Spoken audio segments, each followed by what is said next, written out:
this video, I'm going to show you how I made my own 3D Blender project.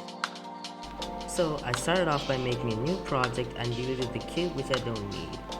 Then I started adding a new plane object which is the floor and scaled it large for later purposes. Then I started adding different objects.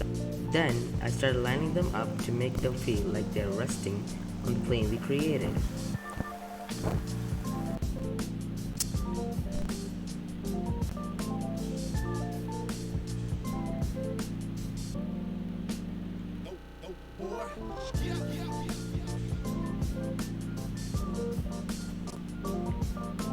Then I move to the shading tab and apply colors to all the objects.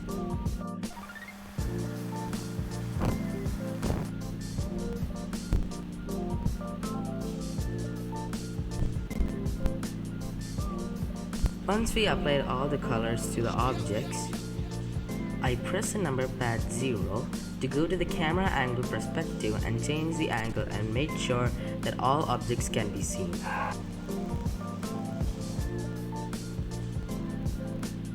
Then I went to the render engine and selected Eevee and started rendering our image.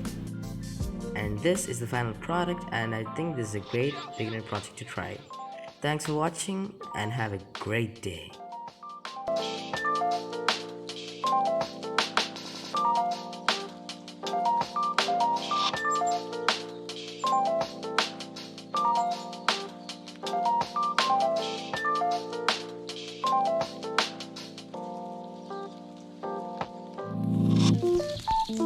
It looks something like this.